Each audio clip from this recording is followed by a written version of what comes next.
साधु की बेटी। बहुत समय पहले की बात है। एक साधु अपनी पत्नी के साथ नदी के तट पर रहता था। उन दोनों की कोई संतान नहीं थी। उनकी बड़ी इच्छा थी कि कम से कम एक संतान उनके यहाँ जरूर हो।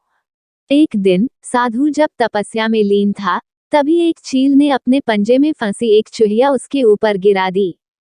साधु ने उस चूहिया को घर ले जाने का निश्चय किया, लेकिन उससे पहले उसने उसे एक लड़की में बदल दिया।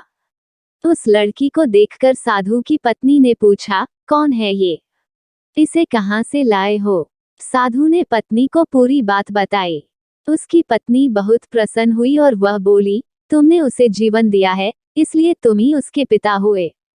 इस तरह मैं भी उसकी माँ हुई। हमारे यहाँ कोई संतान नहीं थी, इसलिए भगवान ने इसे हमारे पास भेजा है। जल्द ही वह बच्ची एक सुंदर युवती बन गई। जब वह 16 साल की हुई तो साधु और उसकी पत्नी ने उसका विवाह करने का निश्चय किया। साधु ने सूर्य देवता का आह्वान किया। जब सूर्य देवता उसके सामने आए तो साधु किया ने उनसे उसकी बेटी से विवाह करने का अनुरोध। हालांकि लड़की को यह विचार अच्छा नहीं लगा और उसने कह दिया, क्षमा कीजिए, लेकिन मैं सूर्य देवता से विवाह नहीं कर सकती क्योंकि वह बहुत गर्म हैं। निराश साधु ने सूर्य देवता से कहा कि अब वे ही उसकी लड़की के लिए कोई सुयोग्य वर सुझाएं।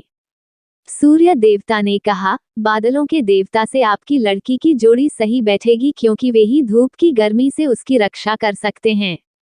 साधु ने अब बादल देवता से उसकी लड़की से विवाह करने का अनुरोध किया।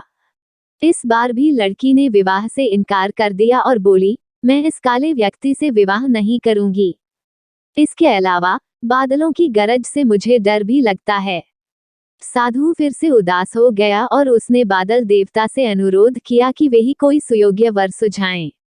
बादल देवता ने कहा, पवन देवता के साथ इसकी जोड़ी अच्छी रहेगी क्योंकि वे आसानी से मुझे उड़ा सकते हैं। साधु ने अब पवन देवता से विवाह का अनुरोध किया। इस बार भी लड़की ने विवाह से इनकार कर दिया और बोली, मैं ऐसे अस्थिर व्यक्ति से विवाह नहीं कर सकती जो हर समय यहाँ वहाँ उड़ता रहता हो।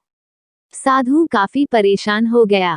साधु ने पवन देवता से ही कोई सुयोग्य वर सुझाने को कहा। पवन देव ने जवाब दिया, पर्वतों के राजा बहुत मजबूत और स्थिर हैं। वे बहती हुई हवा को भी आसानी से रोक सकते हैं।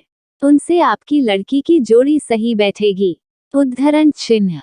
साधु अब पर्वतराज के पास गया और उससे उसकी लड़की के साथ विवाह करने का अनुरोध किया। हालांकि इस बार भी लड़की ने विवाह करने से इनकार कर दिया और कहा, मैं ऐसे किसी व्यक्ति से विवाह नहीं कर सकती जो इतना कठोर और ठंडा हो। उद्धरण चिन्ह। लड़की ने साधु से किसी नर्म वर को खोजने को कहा। साधु ने पर्वतराज से सलाह मांगी। पर्वतराज ने जवाब दिया, किसी चूहे के साथ ही आपकी लड़की की जोड़ी अच्छी रहेगी, क्योंकि वह नर्म भी है और आसानी से किसी पर्वत में भी बिल बना सकता है। इस बार लड़की को वर पसंद आ गया। साधु काफी हैरान हुआ और बोला, भाग्य का खेल कितना निराला है। तुम मेरे पास एक चूहिया के रूप में आई थी और मैंने ही तुम्हें लड़की का रूप दिया था। चूहिया के रूप में जन्म लेने के कारण तुम्हारे भाग्य में चूहे से ही विवाह करना लिखा था और वही हुआ। भाग्य में जो लिखा था वही हुआ।